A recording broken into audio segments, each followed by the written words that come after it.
آج کی ویڈیو میں سیکھنے کے عمل کو مؤثر بنانے کے طریقوں کی وضاحت کروں گا۔ ہم اکثر کتاب پڑھنا شروع کرتے ہیں لیکن دل اکتا جاتا ہے۔ ہم پڑھنے کے باوجود ٹھیک سے سیکھ نہیں پاتے، یا ہماری چیزیں سیکھنے کے باوجود ہمارے کنسیپٹ واضح نہیں ہوتے، اور اگر کوئی کراس کوسچن کر لے تو ہم اس کا جواب دے نہیں پاتے۔ اس کی وجہ ہماری محنت میں کمی بھی ہو سکتی ہے، لیکن اکثر ہمارے خوب محنت کرنے کے باوجود بھی ہم کراس کوسچن کا جواب نہیں دے پا سکتے۔ اس کی وجہ ہمارے غلط طریقے سے چیزیں سیکھنا، یعنی ہمیں اپنے سیکھنے کے عمل کو اور سیکھنے کے عمل کی سمت کو بدلنا چاہیے۔ اپنے سیکھنے کے عمل اور مطالعے میں بہتری لانے کے لیے سائیکالوجی میں مختلف طریقوں کا ذکر کیا گیا ہے، جس کی وضاحت میں اس ویڈیو میں کروں گا۔ تو ان طریقوں میں سے سب سے پہلا طریقہ جو ہے اسے کنٹینیوس اینڈ ڈسکنٹینیوس میتھڈ کہا جاتا ہے۔ جب انسان پیدا ہوتا ہے تو اس وقت وہ کچھ بول نہیں سکتا اور کچھ بھی نہیں سمجھ رہا ہوتا، کیونکہ اس وقت اس کے دماغ میں سمجھنے کے عمل کی ابتدا نہیں ہوئی ہوتی، لیکن وقت گزرنے کے ساتھ ساتھ انسان تھوڑا تھوڑا سیکھتا جاتا ہے۔ ابتدا کی عمر میں سیکھنے کا عمل بہت سلو ہوتا ہے، لیکن جب وقت گزرتا ہے تو سیکھنے کا عمل میں بہتری آتی جاتی ہے، کیونکہ دماغ سیکھنے کا عادی بن جاتا ہے۔ یہی معاملہ مطالعے کا بھی ہے کہ اکثر ہم مطالعے کے عادی نہیں ہوتے اور کتاب کھول کر پڑھنے کے لیے بیٹھ جاتے ہیں، لیکن کچھ سمجھ نہیں آتی اور کچھ دیر بعد ہم کتاب بند کر کے رکھ دیتے ہیں اور ہار مان لیتے ہیں۔ تو یہ مطالعے سے اکتانا ہمارے ذہن کے مطالعے کا عادی نہ ہونے کی علامت ہوتی ہے، جو اس بات کی طرف اشارہ ہے کہ ہمیں اپنے ذہن کو مطالعے کا عادی بنانا ہے۔ تو مطالعے کا عادی بنانے کے لیے ہم ابتدا کرتے ہیں ڈسکنٹینیوس میتھڈ سے، یعنی غیر مسلسل طریقہ۔ ڈسکنٹینیوس یعنی غیر مسلسل طریقے میں ہم کتاب کھول کر اسے قریباً 15 سے 20 منٹ تک غور سے اور سمجھ کر مطالعہ کرتے ہیں، اور پھر 5 سے 10 منٹ کا وقفہ کرتے ہیں، اور دوبارہ 15 سے 20 منٹ تک مطالعہ کرتے ہیں، اور دوبارہ 5 سے 10 منٹ تک کا وقفہ کرتے ہیں، اور اسی طرح اس وقفے کے عمل کو اور پڑھنے کے عمل کو ہم دہراتے رہتے ہیں۔ اس وقت تک دہراتے ہیں کہ جب تک ہمارے اسٹڈی اسٹیمنا، یعنی کہ مزید سیکھنے کی جو ہم میں صلاحیت ہوتی ہے، وہ ختم ہو جاتی ہے۔ تو کئی حصوں میں تقسیم کر کے ہم مطالعہ کرتے ہیں، اس سے ہمارے سیکھنے کے عمل میں بہتری آتی ہے، یعنی کہ اسٹڈی اسٹیمنا بڑھتا ہے اور ہمارا دماغ سیکھنے کا عادی بن جاتا ہے۔ پھر وقت گزرنے کے ساتھ ساتھ ہم گھنٹوں مطالعہ کرنے کے عادی ہو جاتے ہیں، اور طویل دہرانے کے مطالعے کے عمل کو کنٹینیوس میتھڈ کہتے ہیں۔ اور ہمیشہ ہم ابتدا ڈسکنٹینیوس میتھڈ سے، یعنی غیر مسلسل میتھڈ سے کرتے ہیں، اور اس کی انتہا جو ہوتی ہے، یعنی کہ ہم جب اس کو صحیح معیار تک پہنچتے ہیں، مطالعے کے صحیح معیار تک پہنچتے ہیں، تو ہم کنٹینیوس میتھڈ کو اپناتے ہیں۔ تو یہ طریقہ ان لوگوں کے لیے زیادہ مفید ہے کہ جو سیکھنے کے عادی نہ ہوں، یا کن ذہن ہوں، یا نئے سیکھ رہے ہوں۔ تو اس طرح کے لوگوں کے لیے کنٹینیوس اور ڈسکنٹینیوس میتھڈ ہے۔ اس کے بعد جو دوسرا میتھڈ ہے اسے میننگ فل اور میننگ لیس میتھڈ کہتے ہیں، یعنی بامعنی اور بے معنی سیکھنے کا عمل۔ میننگ فل یعنی بامعنی سیکھنے میں دو چیزیں بہت اہم ہوتی ہیں، ایک سیکھنے کا عمل اور دوسری وہ چیز جو سیکھی جا رہی ہو، یعنی کہ کورس کنٹینٹ۔ سیکھنے میں ہمارا جو بھی مطالعے کا مضمون ہے، جب ہم کوئی ٹاپک سیکھتے ہیں تو ہم ہر لفظ کو سیکھ کر اور سمجھ کر آگے بڑھیں۔ مثلاً اگر ہم فزکس، کیمسٹری یا اس طرح کی جو انگریزی میں کوئی بھی اس طرح کا سبجیکٹ ہو، جب ہم اس کا مطالعہ کر رہے ہوں تو مطالعے کے دوران اگر کوئی ایسا لفظ جو ہمیں سمجھ نہ رہا ہو تو ہم اسے ڈکشنری میں، یعنی لغت میں اس کے معنی تلاش کرتے ہیں۔ یا ہائر لیول پہ جیسے ہم انٹرنیشنل ریلیشن شپ پڑھتے ہیں تو وہاں پر بہت سے کمپلیکس اور بہت سے مشکل الفاظ ہمارے پاس آ جاتے ہیں، جیسے انارکی ہو گیا اور سورانٹی، اس طرح کے بہت سے الفاظ آ جاتے ہیں۔ تو ہم پہلے ان کو لغت میں، یعنی ڈکشنری میں سرچ کریں کہ یہ کہتے کسے ہیں، اس کے معنی کیا ہیں، کیونکہ جو بھی ہم سیکھ رہے ہوں گے یا جو بھی ہم پڑھ رہے ہوں گے تو وہ ہمیں سمجھ آ رہی ہوگی، اور ان کے معنی کو سمجھ کر اس مطالعے کو برقرار رکھیں۔ اس سے یہ فائدہ ہوگا کہ جو کچھ پڑھا ہوگا وہ سمجھ بھی آئے گی، اور ابتدا میں رفتار تو آہستہ ہوگی، لیکن وقت گزرنے کے ساتھ ساتھ رفتار بھی بڑھتی جائے گی۔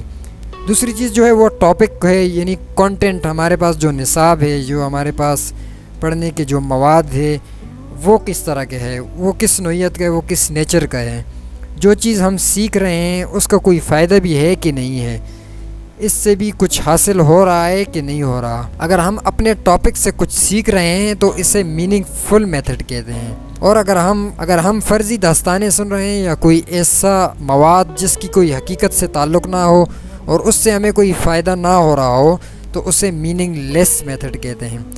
یعنی کہ اس کا خلاصہ کچھ یوں ہے کہ ہم وہ مواد پڑھیں کہ جو ہمیں کام آئے اور جس سے ہمارا کوئی فائدہ ہو اور جس سے ہم کچھ سیکھ سکیں، اور اس کو اس طرح پڑھیں کہ جو کچھ بھی ہم پڑھیں تو اس کو ہم واضح طریقے سے پڑھیں۔ بے شک شروع میں ہمارے لیے بہت مشکلات ہوگی، بہت وقت بھی ہمارا لگے گا اور سمجھنے بھی مشکلات ہوں گی، لیکن وقت کے ساتھ ساتھ ہماری عادت بن جائے گی، اور اس کا فائدہ یہ ہے کہ جو کچھ بھی انسان سیکھتا ہے تو کبھی بھی اس میں کسی طرح کی بھی کمی نہیں رہتی۔ اس کے بعد جو تیسرا طریقہ ہے اسے whole method and part method کہتے ہیں۔ ہول پورے کے پورے کو کہتے ہیں اور پارٹ حصوں کو کہتے ہیں۔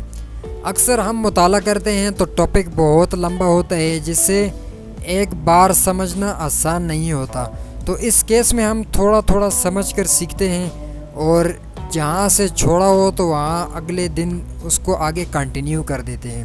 تو اس طرح حصوں میں تقسیم کر کے ہم لمبے اور مشکل ٹاپکس کو بھی سمجھ دیتے ہیں۔ شروع میں تو ہم بہت سی مشکل چیزیں پارٹ میتھڈ سے سیکھتے ہیں، یعنی کہ حصوں میں بانٹ کر ہم سیکھتے رہتے ہیں، لیکن وقت گزرنے کے ساتھ ساتھ ہم مشکل اور لمبے ٹاپکس کو بھی ایک بار سیکھنا شروع کر دیتے ہیں، یعنی کہ ایک ہی وقت میں ہم لمبے اور مشکل ٹاپکس کو سیکھتے ہیں۔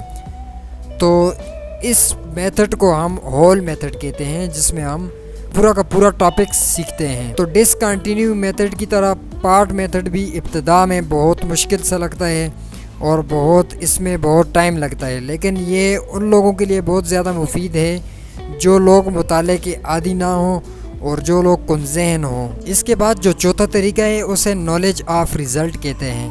اس طریقے میں ہم اپنی سیکھی ہوئی چیز کا جائزہ لیتے ہیں، یعنی ٹیسٹ کے ذریعے ہم اپنے آپ کو آزماتے ہیں، اور ہفتے میں ایک بار اس چیز کا سیلف ٹیسٹ لیتے ہیں، یعنی خود آزمائی کرتے ہیں جو ہم نے سیکھی ہو۔ ٹیسٹ کے ذریعے ہمیں ہماری کارکردگی اور غلطیوں کا احساس ہو جاتا ہے، اور اس عمل سے ہمارا سیکھا ہوا ٹاپک زیادہ سے زیادہ پختگی سے سیکھا جاتا ہے، اور سیلف ٹیسٹ سے ہماری کمیاں دور کرنے کا موقع ملتا ہے۔ ایک ماہر نفسیات اینجل نامی شخص نے تجربے سے ثابت کیا ہے کہ سیلف ٹیسٹ سے سیکھنے والے لوگوں کے نتائج ہمیشہ بہتر ہوتے ہیں۔ ہمیں چاہیے کہ ہم ہفتے میں ایک دن، مثلاً اتوار کا دن ہم فکس کر لیں کہ جس دن ہم اپنی خود آزمائی کریں اور اپنا ٹیسٹ لیں، جس سے ہمیں اپنی کارکردگی کا اندازہ ہو اور اس عمل کو ہم مستقل اور ہمیشہ کے لیے اپنا لیں۔ 5ویں نمبر کا جو طریقہ ہے اسے نالج آف لرننگ پیٹرن کہتے ہیں۔ اس طریقے میں ہم کسی بھی مضمون کو اس کی نیچر اور نوعیت کے لحاظ سے سیکھتے ہیں۔ مثلاً انگریزی پڑھتے ہوئے ہم مشکل الفاظ کو ضرور سیکھیں، اردو کا سبق جب مکمل ہو تو ہم اس کے مقاصد کو ہم ضرور سمجھیں، اور میتھمیٹکس کے سوالوں کو سالو کرتے ہوئے ہم اس کی ترتیب کو ضرور سمجھیں۔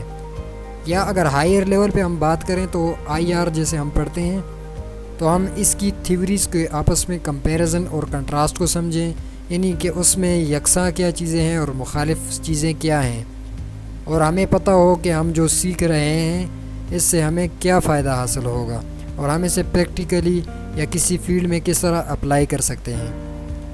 کریش ایک ماہر نفسیات ہیں، انہوں نے ثابت کیا ہے کہ جب سیکھنے والوں کو سبجیکٹ کی فطرت اور ترتیب کا پتہ ہوتا ہے تو اسے سیکھنے میں بھی آسانی ہوتی ہے، اور یہ طریقہ کسی بھی چیز کو گہرائی سے سیکھنے میں مفید ہے اور اپنے کانسیپٹ کلیئر کرنے کے لیے بھی۔ 6 نمبر کا جو طریقہ ہے اسے ایسوسیشن اینڈ ریدم میتھڈ کہتے ہیں، یعنی جو بھی چیز ہم سیکھ رہے ہیں اس سے منسلک مواد ہمارے پاس موجود ہو۔ مثلاً ہم انگریزی سیکھ رہے ہیں یا کوئی بھی چیز ہم انگریزی میں سیکھ رہے ہیں تو ہم ڈکشنری اپنے پاس رکھیں تاکہ ہم اس میں سے مشکل الفاظ کے معنی تلاش کر سکیں۔ یا ہم میتھمیٹکس کی کوئی چیز سیکھ رہے ہیں تو پریویس نالج، یعنی کہ جو ہمارے پچھلی کلاسوں کی جو کتابیں ہمارے پاس موجود ہیں تو ہمارے پاس ہوں اس وقت، تاکہ ہم جس بھی اسٹیپ کو کریں تو ہمارے پاس پریویس نالج کو ریوائز کیا گیا ہو.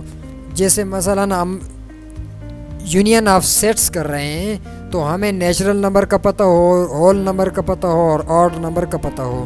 جب ہمیں یہ پتہ ہوگا تو ہمیں union of sets, intersection of sets, مختلف جو آپریشن ہیں سیٹس پہ وہ کرنے میں مشکلات نہیں ہوں گی, اور اس سے ہمارے کنسیپٹس بھی واضح ہوں گے. اور دوسرے جو ٹیکنیک ہے اسے ریدم کہتے ہیں. ریدم سے مراد کسی بھی چیز کو کسی خاص طرز میں یاد کرنا. مثلا جیسے ہم پیریاڈک ٹیبل میں پہلی جو کالم ہے اس کو اس طرح یاد کرتے ہیں کہ خالی نے کی رب سے فریاد. خالی یعنی ہائیڈروجن, کی یعنی کہ لیتھیم, نے سوڈیم, اور رب سے یعنی روبیڈیم, اور اسی طرح آگے یہ ایک خاص ردم ہم نے یاد کیا ہوا ہوتا ہے.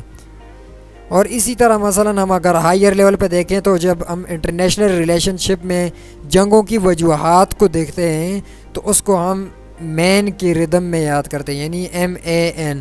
M سے ملیٹریزم, A سے الائنسز, اور N سے نیشنلزم. اور پھر ہم اس میں آگے مفصل نوٹ بھی لکھ سکتے ہیں, کیونکہ ہمارا ذہن ردم والی چیز کو جلدی سیکھتا ہے اور بھولتا بھی نہیں ہے, تو اسی وجہ سے ہم ہر چیز کو ردم کے ساتھ سیکھنے کی کوشش کریں. اس کے بعد جو 7ویں نمبر کی ٹیکنیک ہے اسے SQ3R ٹیکنیک کہتے ہیں. یعنی اس سے سروے, یعنی کسی بھی چیز کو سیکھنے سے پہلے اس کا سرسری جائزہ لیا جائے تاکہ اس کا امیج ذہن میں بیٹھ جائے اور اسے سیکھنے میں آسانی ہو. دوسری چیز کویسچن ہے, جو بھی چیز ہم سیکھیں تو اس سے متعلق خود سے ہم سوال کریں. اور تیسری چیز 3R یعنی ریڈنگ, ریسائٹ اینڈ ریویو.